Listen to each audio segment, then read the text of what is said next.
Okay, you guys, so in getting this right and keeping it from pushing around, I like to show in detail what exactly you need to do. And in the last video series, unfortunately I lost it, but I had a lot of really great videos in there about weight and how to install your weights, and most of those involved having the weight up here because it was a trimaran. It worked very well.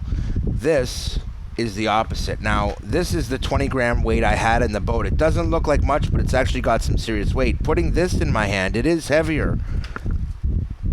It's getting close to 40 grams of weight from the feel of that. 35, 40 grams. It's right around there. Maybe 32 or 33. But that now sits flush. This is just a glue gun lip I put on. So now I'm going to cover this with glue gun glue. I'm going to strip this all off. Now that I've channeled it out and hollowed it out, it originally was foam core, and you can see up here what I'm talking about. So it took a while to channel this out, but it's worth it because now that it's in here, this is nicely weighted, and it'll sit right about the point in the boat that weight really makes a good difference.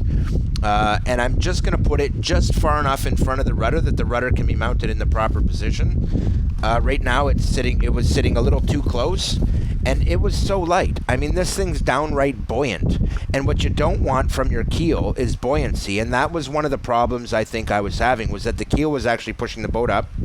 Everything else is pushing the boat down, and the sides of this slip water off the side very well. It's a bit complicated, but in the end, this having too much buoyancy isn't really a good thing, and in fact, a keel is weighted, and now this one is. So, we're going to put that aside. Now, I was talking about a couple of turn fins that I could do. I might not have to. If I make this correctly, I might be able to get away with just a single turn fin or none at all. I would prefer to get away with none at all, guys. Which means I'm going to weight it. It'll sit a little deeper in the water, but I've also took off a ton of weight. I've taken off this top, and the reason is it catches a lot of wind from the side. If you're going to do this RC, you could make it so it has a nice top and it looks good and it's all kind of scale. But in the end, you're only going to lessen your speed. And the reason is you're either going to have to weight it more or put on a smaller sail plan so that the vessel will track correctly and not get pushed around in the wind. I don't want to see it getting pushed around this way. The lower the profile is on the water, the better it is for that. So, I'm deleting that top. I'm going to make it a flat top. Second, I'm going to go back to the sail configuration that I had before. Not necessarily. You could do a lot of different sail configurations. If I were you, I'd do some research on different sail configurations and what's out there. But these are the general rules to keep in mind, and I wanted to show you how it really works. That vessel was good. It was actually a nice design, but it got pushed around in the wind, and there's a combination of reasons. One, that top being gone, and two, this being weighted. I'm not probably going to have to do anything else to the boat but those two things, and it'll rectify that problem completely and allow me to take the 20 gram weight out of here. In addition, when I put a servo in it, it'll only add a little more weight. Plus, it lost all the weight of the top, the plastic, and all the glue. So, it's actually losing weight from up high, all that, and it's gaining about the same amount of total weight down below. And this is a much superior setup, so I'm going to install that. I'm going to finish stripping the glue off of this and reinstall it. And then once that's done, I'm going to redo a couple other things.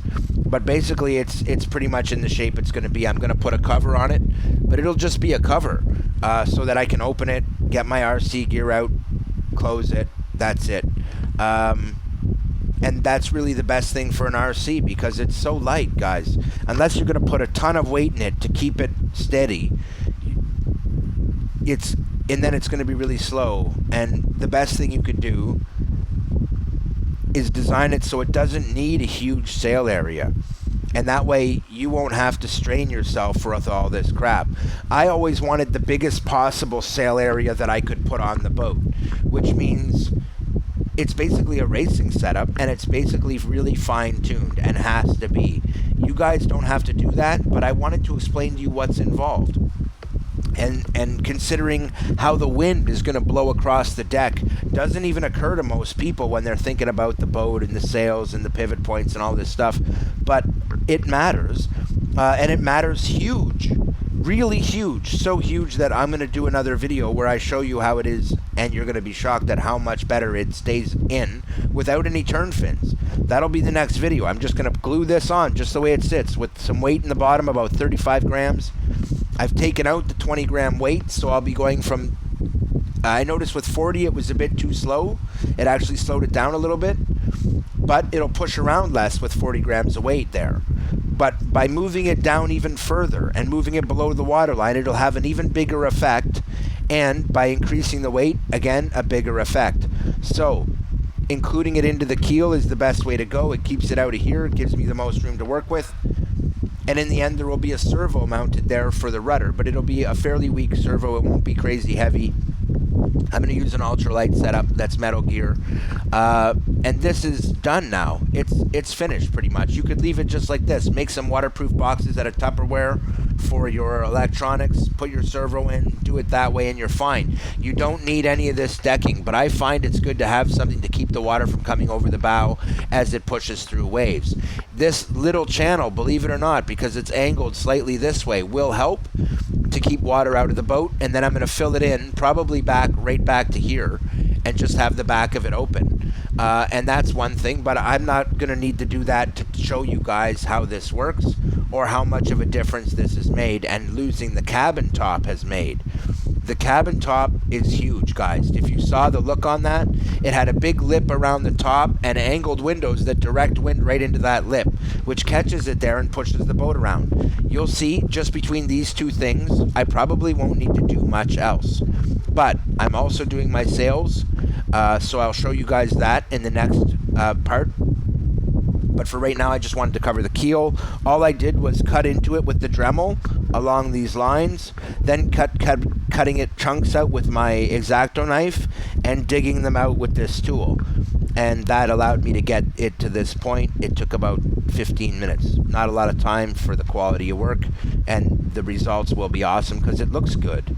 It's smooth in the water, but it's also going to be fast, and part of that means not having the boat pushed around like crazy. Adding that weight right here, while taking away weight from the front of the boat, will put substantially more weight on the back of the boat, helping the front sit higher, the back sit a little deeper, which will actually keep it locked in a little bit better at the stern. But the front will be higher, okay, but it won't have any of this stuff on it to push the boat around, and you'll see that makes a huge difference, guys. So I am almost done. We're going to cut this one at 8 minutes, but you can see I've ripped all the sails off to be able to pull the cabin top off. So I'll see you in the next one.